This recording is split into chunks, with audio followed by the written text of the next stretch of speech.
ఒక విత్తనము ఎదిగేటప్పుడు శబ్దము లేకుండా ఎదుగుద్దంట. ఒక విత్తనం మొలకేసినప్పుడు ఎలా వస్తుందంట? శబ్దము లేకుండా ఎదుగుతుంది. ఒక ఎదిగిన చెట్టు పడిపోయేటప్పుడు భయంకరమైన శబ్దం చేస్తూ పడిపోతుంది అన్నాడు. అర్థమైందండి?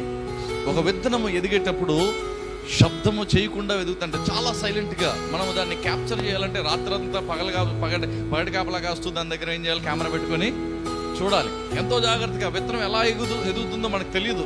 మనం వెళ్ళి ఆ చేనులలో విత్తనాలు వేసినప్పుడు మనం ఆ తెల్లారి మొలకలు వచ్చి ఉంటాయి.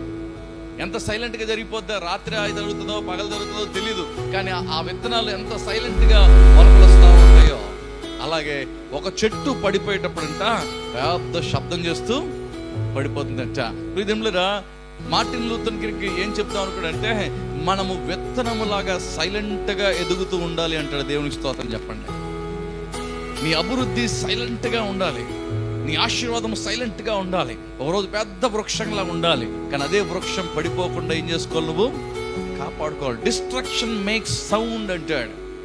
ఎప్పుడు నాశనము గొప్ప శబ్దంగా ఉంటుంది. అందుకే తుఫాను, సముద్రాలు, అలలు ఎలా ఉంటాయి?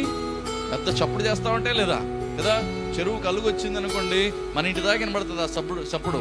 ఆ అలుగు వస్తూ ఉంటే నిశ్శబ్దంగా ఉన్నప్పుడు ఎలా ఉంటుంది? ఆ సౌండ్ వినబడుతుందా? వినబడదు కదా. అంటే ఎప్పుడైనా కానీ డిస్ట్రక్షన్ అంటే నాశనం ఎప్పుడు కూడా విపరీతమైన శబ్దాన్ని చేస్తూ ఉంటుంది.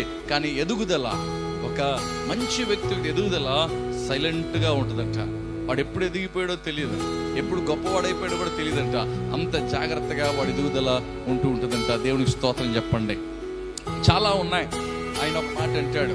ఎందుకు ఈ మాటలన్నీ చెప్తున్నానంటే, standing alone is better than living with your friends అంటాడు. అంటే నువ్వు ఒంటరిగా నిలబడ్డము చాలా మంచిది నువ్వు స్నేహితులతో ఉండడం కంటే కూడా, లేదా నీ చెడు కోరే వారితో ఉండడం కంటే కూడా నువ్వు ఒంటరిగా నిలబడ్డము చాలా మంచిది అంటాడు. ఒంటరితనం అనండి గట్టిగా. ఒక విత్తనం ఒంటరిగానే ఉంటుంది. ఒక విత్తనం ఎలా ఉంటుంది? ఒంటరిగానే ఉంటుంది.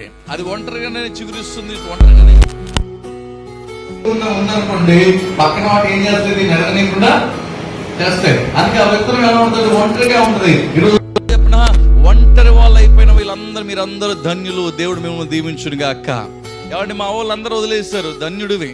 నా స్నేహితులు అందరూ వదిలేస్తారు, ధన్యుడివి. నువ్వు, నీ చుట్టాలు బంధువులు అందరూ వదిలేస్తారు, ధన్యుడివి. నీ భర్త వదిలేసాడు, ధన్యురాలువి. ఏం పర్వాలేదు.